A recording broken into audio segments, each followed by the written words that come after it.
मेरे साथ गाँव में बहुत ज़्यादा एक्टिविटीज़ होने लग गई मेरी मम्मी के साथ। तो जब मैं राजस्थान जा रही थी ना, तो उस टाइम पे उस आत्मा ने मेरी गर्दन में इतनी मोच ला दी थी रास्ते में कि मेरी गर्दन नहीं मुड़ रही थी। मुझे बहुत पेन हो रहा था, मेरी बॉडी टूट गई थी, मुझे बहुत तेज़ फीवर चढ़ रहा था। गाड़ी का एक्सीडेंट होते होते बचा हमारा। दोस्तों, आप सभी का स्वागत है अक्षय वशिष्ठ चैनल पर। इस चैनल पर मैं अक्षय वशिष्ठ आपका ऐसे पैरानॉर्मल इंसिडेंट और एक्टिविटीज़ के बारे में बताता हूँ जो कि हमारे फॉलोअर और सब्सक्राइबर हमारे साथ शेयर करते हैं। इंस्टाग्राम आईडी, जीमेल आईडी और अब एक ऐसा फ़ोन नंबर जो कि आप स्क्रीन पर देख सकते हैं। तो अगर आपके साथ कभी ऐसा कोई पैरानॉर्मल इंसिडेंट हुआ हो तो आप उसे रिकॉर्डिंग में शेयर कर सकते हैं। मैं अक्षय वशिष्ठ उसे नरेट करूँगा अपनी आवाज़ में। आगे बढ़ने से पहले जो आप यूट्यूब और इंस्टाग्राम को प्यार दे रहे हैं उसके लिए तहे दिल से शुक्रिया। यूट्यूब पर हमारी ग्रोथ हो रही है आप लोगों के प्यार की वजह से, और इंस्टाग्राम पे हमारे 5 लाख फॉलोअर जो है वो कंप्लीट हो चुके हैं। जिस तरीके से आप प्यार दे रहे हैं, जो कमेंट्स आप करते हो हमारे लिए मोटिवेशन होता है। तो जिस तरीके से आप कर रहे हैं, मेरी आपसे रिक्वेस्ट होगी वैसे ही करते रहें। आज का जो रियल इंसिडेंट है वो हमें अनु ने शेयर किया है। अनु जो कि अभी फिलहाल दिल्ली में रहती हैं, लेकिन ये इंसिडेंट उनकी मदर के साथ हुआ था 2003 में। इंसिडेंट में आगे बढ़ने से पहले आज मैं एक इम्पॉर्टेंट क्वेश्चन आपके सामने रखना चाहता हूँ। दोस्तों, आपने देवताओं और भगवान के बारे में तो बहुत सुना होगा, लेकिन क्या आपने कभी अपने पितरों को पूजा है? आपके पितर, आपके बुजुर्ग जो इस दुनिया में नहीं है, जो हमेशा आपकी रक्षा के लिए खड़े रहते हैं। आपके दादा, आपके परदादा, आपके नाना नानी, वो सब जो आपकी ज़िंदगी का हिस्सा रहे हैं, लेकिन शायद आप उनके बारे में सोचते नहीं हैं, या फिर शायद आप श्राद्ध के बारे में नहीं जानते। श्राद्ध जो साल में आते हैं, जब कहा जाता है कि हमारे जितने भी पितर हैं वो पृथ्वी लोक पर आके हमारे साथ रहते हैं। श्राद्ध के बीच में हमारे पितर हमारे बीच में रहते हैं, हमारी सारी की गई गलतियों को देखते हैं और उन्हें सुधारने के लिए वो सारे प्रयत्न करते हैं जिससे हम आगे गलतियां ना करें। पिंडदान निकाला जाता है उनके लिए ताकि उनकी आत्मा को हमेशा के लिए शांति मिले और वो हमसे खुश रहें। जब मैं कभी बुजुर्ग इंसान से बात करता हूँ या किसी नॉलेजेबल इंसान से बात करता हूँ तो उन्होंने हमेशा मुझे समझाया कि अक्षय, कभी भी आप अपनी वीडियो में बात करें तो ये ज़रूर बताएं कि ये भगवान ने भी कहा है, अगर आपके पितृ और आपके कुल देवी देवता अगर आपसे नाराज़ रहें तो भगवान भी उसमें आपकी कोई मदद नहीं कर सकते हैं। तो इस बात का ध्यान रखें, जो हमारे कुल के देवी देवता और हमारे पितृ होते हैं वो हमारे लिए बहुत ज़रूरी होते हैं। अगली बार जब आप पूजा करें तो उनको एक बार अपने ध्यान में ज़रूर रखें। और आज की वीडियो में आगे बढ़ने से पहले मैं एक बार अपनी कुल देवी और अपने पितरों को ध्यान में रखते हुए नमन करता हूँ और आपसे रिक्वेस्ट करता हूं कि एक बार आप भी हाथ जोड़ लें। दोस्तों, आज का जो इंसिडेंट है वो हमें अनु ने बताया। अनु ने पूरा इंसिडेंट हमें इस तरीके से बताया कि जब उनका जन्म हुआ था 2003 में यूपी के एक डिस्ट्रिक्ट मऊ में, तब उनकी मदर ने कुछ ऐसा फेस किया था जो वो चाहती थी कि मैं आपके सामने रखूं। एक माँ के लिए सबसे बड़ी खुशी होती है जब इस दुनिया में उसका बच्चा जन्म ले रहा होता है। वो 9 महीने की एक ऐसी प्रक्रिया जहाँ पर दर्द और ऐसी ऐसी चीज़ें सहन करनी पड़ती है जो शायद मर्द जात कभी नहीं सहन कर पाते। उन्होंने बताया कि उनकी जो परदादी हुआ करती थी यूपी डिस्ट्रिक्ट में, उनकी शुरू से ही जो एक्टिविटीज़ थी वो बहुत ज़्यादा पैरानॉर्मल हुआ करती थी। मतलब उनकी आत्माओं से बातचीत हुआ करती थी, ऐसा वो लोग सुनते थे। लेकिन क्या परदादी से उनकी दादी में ये चीज़ आ सकती थी? ये चीज़ सुनने में थोड़ी सी अजीब लगती है। हालांकि जब अनु की मदर 2003 में जन्म देने वाली थी उन्हें, तब उनके साथ एक ऐसा इंसिडेंट हुआ जिसको आप भी अगर सुनेंगे तो सोचने पे मजबूर हो जाएंगे कि क्या सीरियसली कोई किसी के इन्फ्लुएंस में आकर किसी भी हद तक जा सकता है। वीडियो पे क्वेश्चन मार्क ना लगाते हुए सीधा आगे बढ़ते हैं। उन्होंने बताया 2003 की बात है अक्षय जी, जब अनु की मदर जन्म दे रही थी अनु को और उनकी दादी उनके सामने खड़ी थी। अनु की मम्मी को हमेशा अजीब अजीब से सपने आया करते थे। अनु के जन्म से पहले 2003 से पहले उनके 2 से 3 मिसकैरेज भी हो गए थे विदाउट एनी रीज़न। उनकी दादी उन्हें हमेशा समझाती थी कि बेटा वक्त ख़राब चल रहा है, वक्त के साथ सब ठीक हो जाएगा, तुम कोशिश करते रहो, तुम्हें कोई ना कोई किसी न किसी दिन खुशी ज़रूर मिलेगी। और उनकी जो मदर थी अनु की, वो हमेशा खुद को सहानुभूति देती थी कि यार हमें मोटिवेट करने के लिए हमारे ऊपर बुजुर्गों का हाथ है। जो उनके दादा थे वो अनु की मम्मी के बहुत ज़्यादा हक में थे और वो अनु के जन्म को लेकर बहुत ज़्यादा खुश रहा करते थे, क्योंकि वो भी चाहते थे कि जब बच्चे जन्म लेंगे तभी तो घर में किलकारियाँ गूंजेंगी। तो वो अनु की मम्मी के मिसकैरेज के बाद एक पंडित जी के पास उन्हें लेके जाते हैं, जहाँ पर जो पंडित जी होते हैं वो बोलते हैं कि गलती इनके मिसकैरेज की नहीं है, गलती ये है कि जहाँ पर आपका घर है वहाँ पर एक इंसान की कब्र खुदी हुई है।। वो इंसान बहुत ही ज़्यादा अय्याश है और उसने आपके पूरे घर को बांध रखा है। ये सुनने के बाद अन्नू की मम्मी और अन्नू के दादाजी बहुत ज़्यादा परेशान हो जाते हैं। उनकी दादी को बताया जाता है तो उनकी दादी का कोई बहुत ज़्यादा रिएक्शन नहीं होता, जैसे उनको पहले से ही पता था कि वहाँ पर कोई कब्र ऐसी है। दादाजी उन पंडित जी से बहुत रिक्वेस्ट करते हैं कि कुछ ऐसा करा जाए जिससे इस बार अन्नू का जन्म हो पाए या किसी बच्चे का जन्म हो पाए और कोई बीच में कोई आपत्ति ना आए।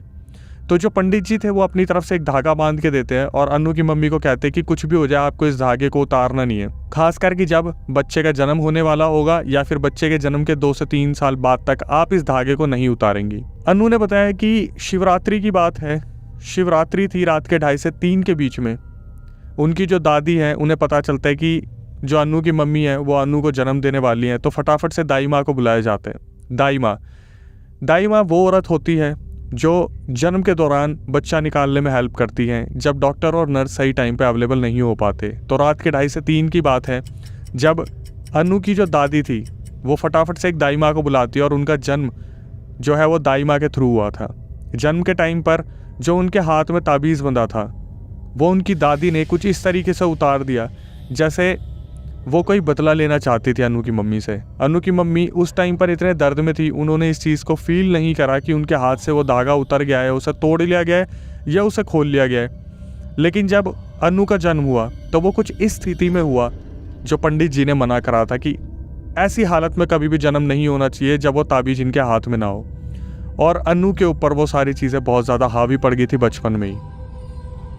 कुछ टाइम बाद जब अन्नू का जन्म हो गया और अन्नू बड़ी होने लगी तो उनकी मदर ने इस चीज़ को ऑब्जर्व किया कि मेरे हाथ में से वो ताबीज़ उतर चुका है। लेकिन वो ताबीज़ उतारा किसने था, इसका खुलासा बाद में हुआ। अन्नू के साथ बहुत अजीब अजीब सी हरकतें होने लगी।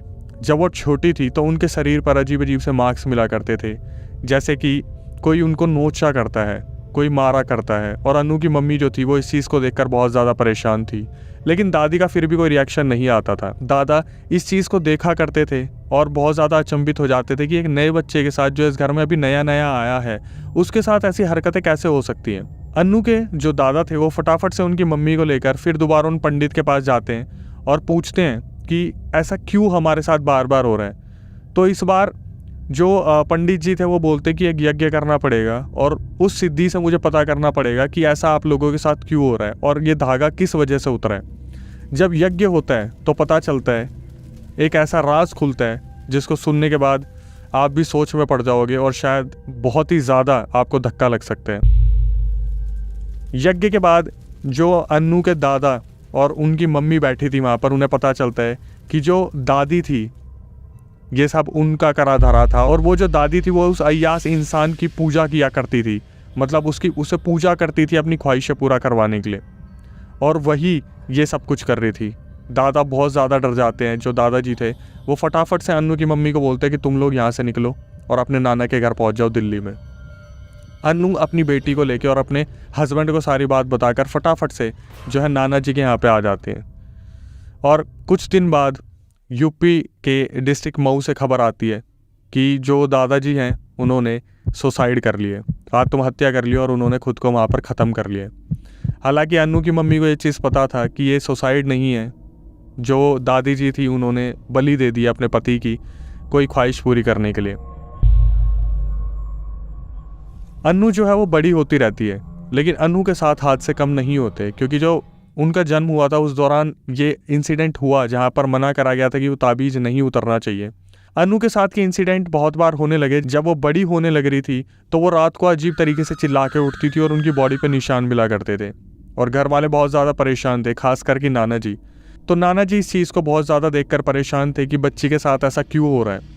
वो जो नियर बाय एक पंडित थे उनके पास जाते हैं जो दिल्ली में थे, और दिल्ली वाले पंडित जी उनके नाना को बोलते हैं कि इनके पास कोई एक बहुत अय्याश जिन रहता है या कोई एक ऐसी आत्मा रहती है जो इस बच्ची की बलि मांग रही है, क्योंकि ये जो बच्ची है ये बहुत पवित्र रात को हुई है। वो शिवरात्रि की रात थी जब ये 2:30 से 3 बजे के बीच में हुई थी और इनकी राशि बहुत शुभ है।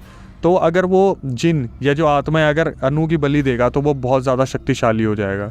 अगर आप अन्नू को इस चीज़ से बचाना चाहते हो तो अन्नू को फटाफट से मेरठ में एक बाबा है जो बागड़ बाबा का दरबार लगाते हैं, उनके पास लेके जाइए। बागड़ वाले बाबा जिनका राजस्थान में मंदिर है और वो शिवजी जी के अवतार माने जाते हैं। नाना जी कुछ ही दिन में सारी पैकिंग वैकिंग करके फटाफट से अन्नू को और अन्नू की मम्मी को मेरठ वाले मंदिर में लेके जाते हैं और मेरठ वाले मंदिर में ये बताया जाता है अन्नू को देखकर कि इनके आगे पीछे कोई बहुत शैतानी रूह है जो अन्नू को ले जाने की कोशिश कर रही है। वो बाबा बोलते हैं कि आज शाम को कीर्तन होगा बागड़ वाले बाबा का, अगर अन्नू के अंदर कोई शक्ति होगी या अन्नू को कोई ले जाने की कोशिश करेगा तो बागड़ वाले बाबा उसकी रक्षा करेंगे। जैसे ही शाम का कीर्तन आरती शुरू होती है, अन्नू एकदम से अपना होश खो देती है और अन्नू उछलने लग जाती है। वहाँ दरबार के जो लोग होते हैं वो अन्नू का हाथ पकड़ते हैं और उनके ऊपर पत्थर रखना शुरू करते हैं, क्योंकि अन्नू बिल्कुल पेट के बल ऊपर उठ चुकी थी और शायद वो हवा में कुछ इंच ऊपर थी। वहाँ पर सब ये देखकर हैरान हो जाते हैं, लेकिन उनके लिए रोज़ का ये काम था तो वो बहुत ज़्यादा हैरान नहीं थे। लेकिन अन्नू की मम्मी और उनके नाना जी इस चीज़ को देखकर बहुत ज़्यादा परेशान थे कि हमारी बच्ची के साथ ऐसा क्या हो रहा है। वो जो रूह थी उसने वहाँ पर अपना रूप दिखाना शुरू कर दिया था, तो अन्नू को चट्टान के नीचे लिटाया गया, पत्थरों के नीचे लिटाया गया और तब अन्नू जो थी कंट्रोल में आई। जो मेरठ वाले बाबा थे उन्होंने बोला कि इसका यहाँ पर इलाज नहीं हो पाएगा, इसको राजस्थान के बागड़ वाले बाबा का जो मेन मंदिर है वहाँ पे ले जाना पड़ेगा। वहाँ पर बागड़ वाले बाबा के 7 मंदिर है और जो 7वां मंदिर है वो उनकी समाधि है। जब अन्नू वहाँ पर जाएंगी तो वहाँ पर अपने आप ही असर दिखने लगेगा और बागड़ वाले बाबा पक्का अन्नू को फ्री कर देंगे उस चीज़ से। नाना जी देर ना बरतते हुए रातों रात वहाँ से निकलते हैं और वो राजस्थान पहुँच जाते हैं अन्नू और अन्नू की मम्मी को लेकर। वहाँ पर जाने के बाद जो बागड़ वाले बाबा का मंदिर था, वहाँ के पंडित पहले ही उनसे बात कर चुके थे मेरठ वाले पंडित जी से, और वो बताते हैं कि लड़की के साथ बहुत सारी ऊंच नीच हो रखी है, लेकिन चिंता मत कीजिए, आज के बाद अन्नू जो है इन चीज़ों से मुक्त हो जाएगी। अन्नू को थोड़ा सा इत्र लगाया जाता है और कुछ मीठा खिलाया जाता है और बोलता है कि तुम्हें बेटा 7 मंदिर की परिक्रमा करनी है। 7वें मंदिर में जब तुम जाओगी तब तुम्हें बागड़ वाले बाबा का ध्यान करना है। और ऐसा ही हुआ, अन्नू को अकेला छोड़ दिया गया और अन्नू जो थी पहले मंदिर में जाती हैं जब उन्हें बहुत ज़्यादा वीकनेस होती है, दूसरे मंदिर में जाती है उनका सर दर्द होता है, तीसरे मंदिर में उन्हें चक्कर आने लगते हैं, चौथे मंदिर में उनको चलना बहुत भारी हो जाता है, 5वें मंदिर में उन्हें एहसास होता है कि उन्हें बहुत कम दिख रहा है, 6ठे मंदिर में उनके कमर पर निशान आने स्टार्ट हो जाते हैं और 7वें मंदिर की पहली सीढ़ी पर पैर रखते ही अन्नू जो है वो बेहोश हो जाती है। क्योंकि अन्नू बेहोश हुई थी, उनके अंदर की जो चीज़ थी वो वहाँ पर प्रकट हो चुकी थी। अन्नू की जब आँख खुलती है वो देखती है सामने एक नीले घोड़े पर कोई इंसान आ रहा है और वो कोई और नहीं थे, वो बागड़ बाबा थे। एक बार नमन बागड़ बाबा को, राजस्थान वाले जो कि शिव जी के अवतार हैं। बागड़ वाले बाबा जो थे वो अपने नीले घोड़े पर बैठ के आ रहे थे और अन्नू देख रही थी कि कोई जिन जैसी परिक्रमा बहुत ऊंची सफ़ेद कलर के कपड़ों में वहाँ पर जो थी बागड़ वाले बाबा के सामने हाथ जोड़ के माफ़ी मांग रही थी और बागड़ वाले बाबा जो थे उस जिन को पकड़ के अपने साथ लेकर चले जाते रगड़ते हुए। तभी अन्नू दोबारा बेहोश होती है और जब वो नज़र खोल के देखती हैं तो वो बिल्कुल नॉर्मल हो चुकी थी, लेकिन अभी भी उनको बहुत ज़्यादा बॉडी में वीकनेस थी। अन्नू अपने आप चल के मंदिर से 7वें मंदिर से नीचे आती हैं, तब उनके नाना और उनकी मम्मी वहाँ पर खड़े होकर उनका इंतज़ार कर रहे थे। जब वो आती हैं तो उनकी तबीयत बहुत ज़्यादा बिगड़ी होती है, लेकिन पंडित जी मुबारक करते हैं कि बागड़ वाले बाबा ने इनको मुक्त कर दिया और अब बिल्कुल फ्री है। बीच में उनके साथ बहुत सारे इंसिडेंट हुए थे, जैसे अन्नू को बहुत सारे ताबीज़ दिए गए थे और बोला गया था कि 18 साल की जब अन्नू हो जाएगी तो उन्हें कभी भी कोई दिक्कत नहीं आएगी। लेकिन बीच बीच में ऐसे हालात हुए थे जहाँ पर अन्नू के धागे अपने आप, जो ताबीज़ थे अपने आप खुल जाते थे और वो जो जिन या रूह थी वो उन पर बहुत ज़्यादा हावी हो जाती थी। लेकिन फिर भी जो पितर थे, जो उनके दादाजी थे, वो उनकी बहुत रक्षा किया करते थे। कुछ टाइम बाद उनके नाना भी गुजर गए और जो अन्नू थी वो अपनी ज़िंदगी व्यतीत कर रही थी, लेकिन जो बुरे सपने होते हैं ना वो कभी पीछा नहीं छोड़ते। लेकिन अन्नू ने हमेशा एक चीज़ देखी, जब भी उन्हें बुरे सपने आया करते थे उनकी दादा और उनके नाना हमेशा दोनों तरफ हाथ पकड़ के डट के सामना करते थे अपनी बच्ची को बचाने के लिए। अब अन्नू जो है वो दिल्ली में रह रही हैं, उनके साथ अब ऐसा बिल्कुल भी कुछ नहीं होता। वो एक मेडिकल लाइन में है और काफ़ी अच्छा अपनी ज़िंदगी में कर रही हैं। उनकी जो मदर है उनसे भी मेरी बात हुई थी, उन्होंने भी बताया ये सब कुछ जो 2003 से लेकर 17 तक उनके साथ हुआ, जो बहुत ही दर्दनाक था। कभी कभी हमारे अपने ही निकलते हैं जो हमें काट रहे होते हैं और कभी कभी क्या मैक्सिमम केसेस में हमारे अपने ही निकलते हैं। लेकिन जो ये इंसिडेंट था कि दादी जो थी उस कब्र वाले इंसान की पूजा करे करती थी अपनी इच्छा पूरी करने के लिए, ये एक हादसा जो था मेरे लिए कुछ नया था। क्योंकि मैंने हमेशा यही सुना है कि जो हमारे दादा दादी नाना नानी होते हैं वो तो हमें इतना चाहते हैं कि वो हमारे लिए कभी बुरा सोच ही नहीं सकते। लेकिन बोलते हैं ना कि लालच इंसान का सबसे बड़ा खोखलापन होता है जो उसे अंदर से खोखला कर रहा होता है। हमारे जो पितृ पूर्वज होते हैं वो हमारे लिए किसी देवता भगवान से कम नहीं होते। Moral of the story conclusion है कि अगर आज की जनरेशन ये वीडियो देख रही है तो मैं आपसे रिक्वेस्ट करता हूँ कि कभी अगर खाली टाइम मिले तो अपने मम्मी पापा के पास जाकर अपने कुल देवी देवता और अपने पितरों के बारे में जानने की कोशिश करें। जब आपको पता चले कि श्राद्ध आने वाले हैं तो थोड़ी सी उनके लिए पूजा कर ले, वो उसी में खुश हो जाएंगे, क्योंकि वो जानते हैं कि आज हालात कैसे हैं। लेकिन वो हमेशा हमारे साथ खड़े रहते हैं हमारी रक्षा के लिए। अब अगर आप यहाँ तक आ गए हैं तो मेरी आपसे ये रिक्वेस्ट होगी कि चैनल को सब्सक्राइब कर ले, बेल नोटिफिकेशन ऑन कर ले। और जो आप इतना हमारे चैनल को प्यार दे रहे हो उसके लिए तहे दिल से शुक्रिया। जो इंस्टाग्राम को आप प्यार दे रहे हो उसके लिए तहे दिल से शुक्रिया। 5 लाख फॉलोवर हमारे कंप्लीट हो चुके हैं। इतना ही कहना चाहूँगा कि इस वीडियो को शेयर कीजिए, लाइक कीजिए, कमेंट कीजिए, और नेक्स्ट वीडियो आने तक stay tune with the channel.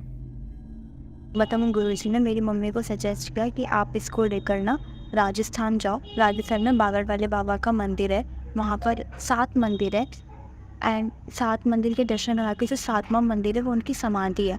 जब उनकी समाधि होगी ना तो उस आत्मा का समाधान वही होगा।